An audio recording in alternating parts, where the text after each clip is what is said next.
Hello बच्चों, आज मैं आपको क्लास 10 जिसका चैप्टर नंबर है 12, ठीक है, एरिया रिलेटेड टू सर्कल्स, इसको हम डीओई के सपोर्ट मटेरियल से करेंगे। तो आज हम क्वेश्चन नंबर 55 से स्टार्ट करेंगे, जो कि हमारे long answer type question. Question number 55 से पहले के क्वेश्चन हम कर चुके हैं, ठीक है। चलिए देखते हैं। यहाँ पर है आपके पास two circles touch externally, the sum of their areas is 130 pi square centimetre and the distance between their center is 14 centimeter. Find the radii of the circle.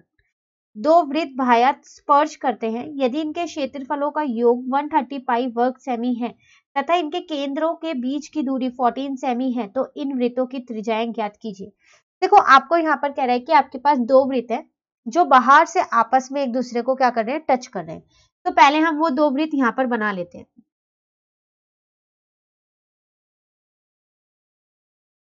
ठीक है। अब आपसे वो ये कह रहा है कि इन दोनों वृत्त का जितना भी क्षेत्रफल है उनका योग जो है वो कितना है, 130 पाई है। इनके एरिया का सम आपको दे रखा है 135 पाई, ठीक है। और इन दोनों के जो बीच के केंद्र के जो बीच की दूरी है ये आपको 14 दे रखी है, पूरी 14 है ये, ठीक है ना। आपको क्या करना है, इनकी रेडियाई बतानी है, मतलब रेडियस इन दोनों के आपको वो बतानी है। तो देखो, आपको दे क्या क्या रखा है यहाँ पर, अगर हम देखें तो एक तो आपको दे रखा है R1, मैं इसको R1 मान लेती हूँ और इसको R2 मान लेती हूँ, ठीक है ना। तो इस वाले वृत्त की त्रिज्या मेरी R1 हो गई और इस वाले वृत्त की त्रिज्या मेरी R2 हो गई। तो एक तो आपको यही दे रखा है, R1 प्लस R2 आपको 14 दे रखा है, ठीक है। और एक और चीज दे रखी है, इन दोनों वृत्त का जो क्षेत्रफल है उसका योग, तो इसका मतलब पाई R1 square plus pi R2 square, ठीक है। तो वो कितना दे रखा है मुझे, 130 पाई। अब मैंने क्या किया, यहां से पाई उबेरिस्ट कर लिया, कॉमन ले लिया, ठीक है।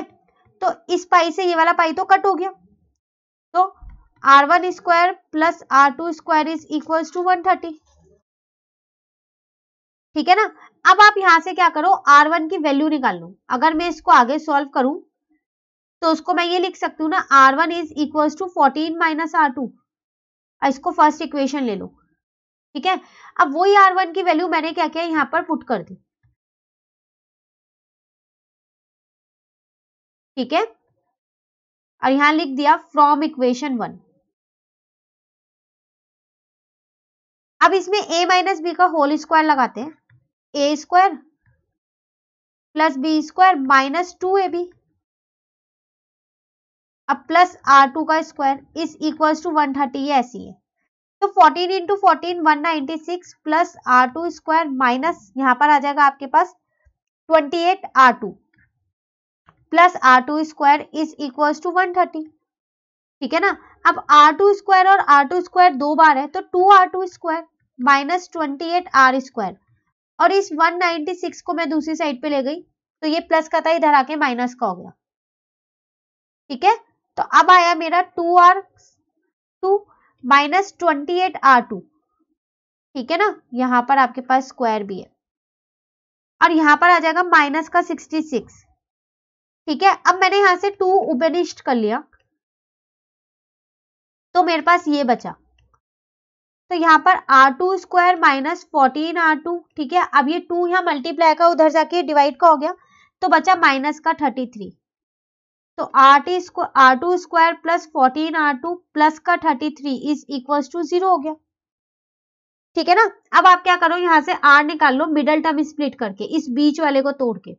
तो कैसे तोड़े, तो मैंने इसको 11R और 3R की फॉर्म में तोड़ दिया, ठीक है, ताकि 11 और 3 को प्लस करूंगी तो 14 आ जाएगा और मल्टीप्लाई करूंगी तो 33 आ जाएगा। अब इन दोनों के जोड़े बना लिए और इन दोनों के, यहां से मैंने R2 कॉमन ले लिया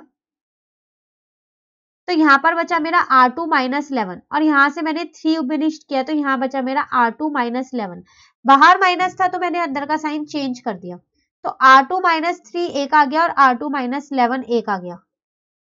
तो एक R2 की वैल्यू 3 आ गई और एक बार R2 की वैल्यू कितनी आ गई, 11 आ गई। तो 2 R2 की वैल्यू आई है, पर मुझे दोनों की रेडियाई बतानी है। तो देखो, अगर आपके पास R2 3 है तो R1 कितना होगा, दोनों का योग कितना था 14, तो फिर R1 होगा 14 माइनस 3 इज इक्वल टू 11, ठीक है ना।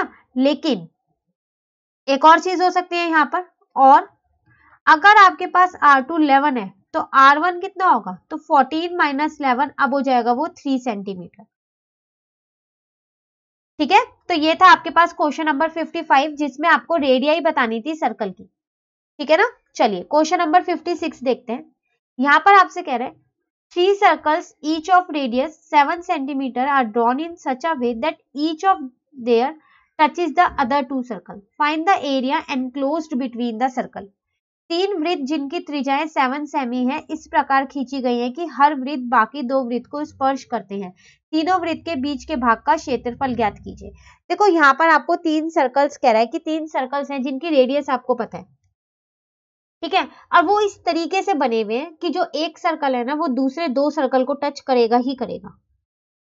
ठीक है ना, अब जो इन तीनों सर्कल के बीच में जो एरिया है, ठीक है, जो क्षेत्रफल है, ठीक है, बीच वाला जो भाग है उसका क्षेत्रफल आपको निकालना है। तो सबसे पहली बात तो इसमें आकृति आपको बनानी पड़ेगी। ठीक है, तो चलिए बना देते हैं। एक सर्कल मैंने बना दिया, अब बाकी के 2 सर्कल इस तरीके से बनाने हैं कि वो इसको टच करें।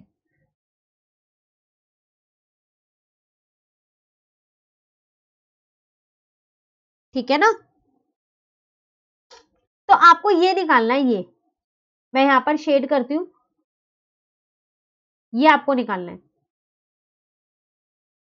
ठीक है, अब देखो ये इसका केंद्र है, ये इसका केंद्र है और ये इसका केंद्र है। हम इन तीनों केंद्र को जोड़ देते हैं तो ये एक त्रिभुज बन रहा है।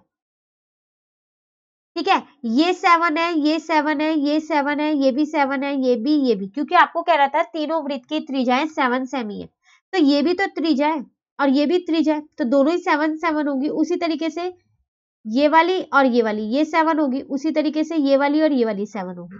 ठीक है, अब आप देखो आपको ये शेडेड रीजन निकालना है, ये निकालना है ना।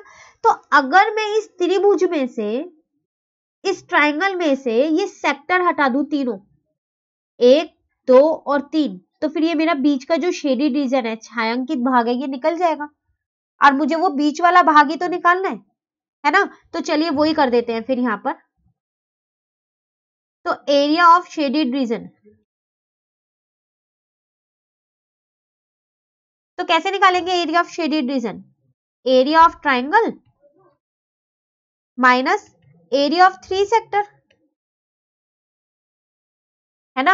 अब एरिया ऑफ ट्राइंगल नाम दे देते हैं इसको ए बी सी, तो ये कौन सा ट्राइंगल है, इसका एरिया कैसे निकालूं। तो देखो इसकी सारी साइड 7 7, आपको ए भी दिख रहा है 14 है, ए भी आपके पास है 7 + 7, इसका मतलब 14 सेंटीमीटर, है ना। बीसी भी आपके पास 7 + 7 है तो 14 सेंटीमीटर है। ठीक है ना, एसी भी आपके पास 7 + 7 है तो भी 14 सेंटीमीटर है नहीं है। तो जब जिस ट्राइंगल की तीनों साइड बराबर होती है वो कौन सा ट्राइंगल होता है, इक्विलेटरल ट्राइंगल। तो हम इसमें इक्विलेटरल ट्राइंगल का फॉर्मूला लगा देते हैं फिर। ठीक है, और area of 3 sector 3 into theta upon 360 into में πr²। ठीक है, √3 अपॉन में 4, साइड कितना है 14 into 14 minus 3 theta. Equilateral triangle का तो हर एक एंगल 60 डिग्री का होता ही नहीं होता, इसका मतलब थीटा यहाँ पर मेरे पास 60 होगा। पाई की जगह कुछ नहीं बोला, 22/7, और जो आर है आपके पास, ठीक है, तो आर कितना आएगा 7 और 7, ये तो आपको दे रखा है। ठीक है ना, तो ये आ गया आपका √3 अपॉन में 4 इंटू में 196। इसको इससे कट किया, इसको इससे कट किया 6, इस 3 को इससे कट किया 2, इस 2 को 22 से कट किया 11, और इस 7 को इस 7 से कट कर दिया तो -77 बचा, 11 इंटू 7। ठीक है, अब ये कितना आ गया 196 को 4 से डिवाइड किया तो आया मेरा 49√3, अब -77, यही आपका आंसर आ गया। ठीक है, ये आपको मीटर सेंटीमीटर में था तो ये आपका आंसर। तो उन तीनों वृत्त के बीच के भाग का क्षेत्रफल कितना आ गया 49√3 - 77। ठीक है ना, चलिए क्वेश्चन नंबर 57 देखते हैं। क्वेश्चन है आपके पास यहाँ, find the number of revolutions made by a circular wheel of area 6.16 metre square in rolling a distance of 7572 metre. एक पहिए का क्षेत्रफल 6.16 वर्ग मीटर है, पहिए को 572 मीटर की दूरी तय करने के लिए कुल कितने चक्कर लगाने पड़ेंगे। देखो एक पहिया है जिसका आपको क्षेत्रफल दे रखा है एरिया, अब अगर उस पहिए को 572 मीटर की दूरी तय करनी हो तो आपको ये बताना है कि उस पहिए के आप कितने चक्कर लगाओगे। ठीक है, सबसे पहली बात तो यहाँ क्षेत्रफल दे रखा है तो हम उससे त्रिज्या निकाल लेते हैं उस पहिए की।